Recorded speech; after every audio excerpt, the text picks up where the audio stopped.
Calcutta Alipur central jail.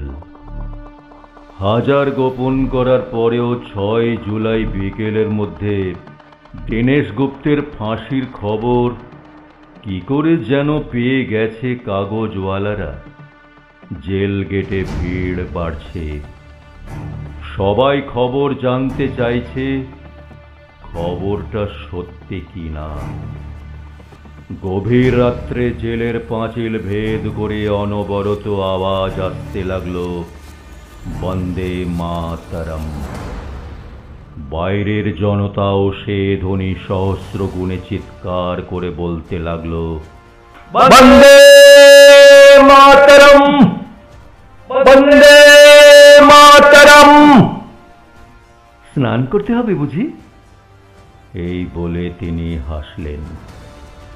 আয়োজন দেখে তারপর আবার বললেন, বাহ, নতুন পোশাকও আনা হয়েছে, ধরনটুকু ঠিকই আছে।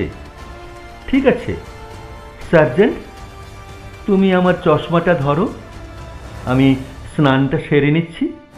না না, কাউকে সাহায্য করতে হবে না, আমি একাই পারবো।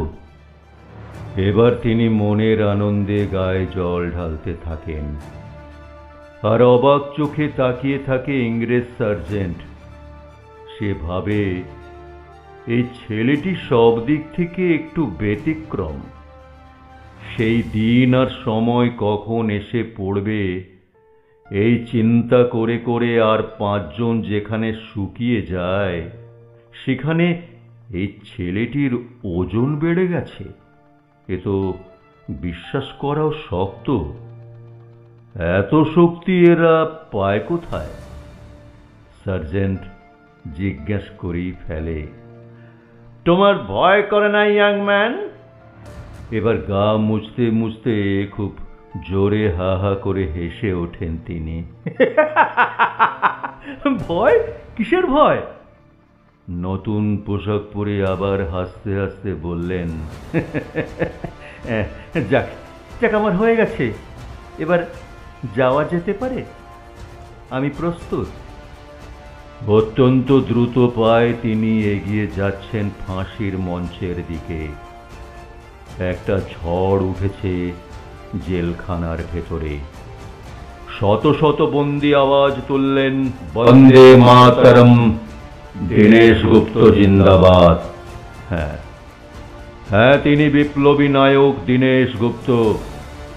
তিনি মেদিনীপুরে বেঙ্গল ভলেন্টিয়ার্সের দায়িত্বপ্রাপ্ত দীনেশ গুপ্ত। তিনি বিনয় বাদলের সহযোদ্ধা দীনেশ গুপ্ত। তিনি বাবা সতীশচন্দ্র গুপ্ত ও মা বিনোদিনী দেবীর আদরের ছোট ছেলে নসু। সেই ছোট্ট নসু যে পুজোয় পাঁঠা বলি দেখে ভয় কেঁদে ফেলেছিল। আবার সেই নসু যে মাত্র 12 বছর বয়সে স্বদেশী মন্ত্রে দীক্ষিত হয়েছে। তিনি কলেজে পড়ার সময় সুভাষচন্দ্র বসুর ফটোর নিচে হে বিজয়ী বীর লিখে পোস্টার তৈরি করে ছাত্রদের মনে স্বাধীনতার আগুন জ্বেলেছিলেন।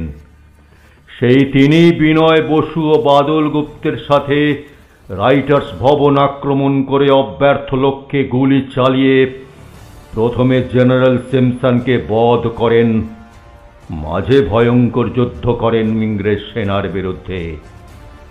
শেষ গুলিটা নিজের গলা লক্ষ্য করে চালিয়েছিলেন তিনি দীনেশ চন্দ্র গুপ্ত। এক ব্রিটিশ পুলিশ অফিসার কাপড়ে মুখ ঢাকার আগে তাকে জিজ্ঞেস করে, তোমার কিছু বলার আছে? Please stop, please stop. আমাদের দেশের মানুষের কথা বলার অধিকার যারা কেড়ে নিয়েছে, এই তোমরা মিথ্যে ফর্মালিটি দেখিও না। I am ready, do your duty. মুখের উপর জবাব দিয়ে দীনেশ গুপ্ত শেষবার গভীর হৃদয় দিয়ে উচ্চারণ করলেন, বন্দে মাতরম, বন্দে মাতরম। ঘড়ির কাঁটা রাত 12টা পেরিয়ে যাচ্ছে। 6 পেরিয়ে 7ই জুলাই। কলকাতা থেকে অনেক দূরে আরামবাগের এক গোপন জায়গায় বসে আছেন সুভাষচন্দ্র বসু, সাথে মেজদা ও ডক্টর রাধাকৃষ্ণ পাল। এক মাসিক পত্রিকার দীনেশ গুপ্ত সংখ্যা নিয়ে বসে আছেন সুভাষচন্দ্র বসু। জল ঝরছে তার চোখ দিয়ে। দীনেশের লেখা কয়েকটা চিঠি প্রকাশিত হয়েছে। সুভাষচন্দ্র ভাবছেন, 20 বছর হয়নি, এই বয়সে এত পরিণত। এ তো চিঠি নয়, জ্বলন্ত জীবন দর্শন। পত্রিকার কয়েকটা পাতা উল্টে দীনেশ গুপ্তের অনেকগুলি লেখা চিঠির মধ্যে এক জায়গায় থামলেন সুভাষচন্দ্র। জেলে বসে দীনেশ তার বৌদিকে লিখেছে, ভারতবাসী, আমরা নাকি বড় ধর্মপ্রবণ। ধর্মের নামে ভক্তিতে আমাদের পণ্ডিতদের টিকি নাকি খাড়া হয়ে ওঠে। তবে আমাদের মরণের এত ভয় কেন? বলি, ধর্ম কি আছে আমাদের দেশে? যে দেশে মানুষকে স্পর্শ করিলে মানুষের ধর্ম নষ্ট হয়, সে দেশের ধর্ম আজই গঙ্গার জলে বিসর্জন দেওয়া উচিত। সবার চাইতে বড় ধর্ম মানুষের বিবেক।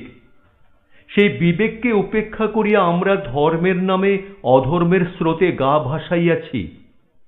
এতে কি ভগবান আমাদের জন্য বৈকুণ্ঠের দ্বার খুলিয়া রাখিবেন, নাকি খোদা আমাদের বেহেশতে স্থান দেবেন? যে দেশকে ইহ জন্মের মতো ছাড়িয়া যাইতেছি, যাহার ধূলিকণাটুকু পর্যন্ত আমার কাছে পবিত্র, আজ বড় কষ্টে সে দেশের সম্বন্ধে এসব কথা লিখিতে হইল। সংবাদপত্রের মেশিন তখন দৈত্যের মতো চলছে। এডিটর থেকে কম্পোজিটর চোখে জল নিয়েই কাজ করে চলেছেন। রাত্রি শেষে ভোর হওয়ার সাথে সাথে কলকাতা রাস্তায় হকারদের আওয়াজ, দীনেশ গুপ্তের ফাঁসি, দীনেশ গুপ্তের ফাঁসি, দীনেশ গুপ্তের ফাঁসি। সংবাদপত্র হাতে নিয়ে জনতার চোখ ঝাপসা, তবু তাঁরা পড়ছেন, নির্ভীক দীনেশ চন্দ্র গুপ্তের ফাঁসিতে চিরবিদায়। জন্ম 6 ডিসেম্বর 1911, শহীদ 7ই জুলাই 1931। তখন তার 20 বছর হয়নি।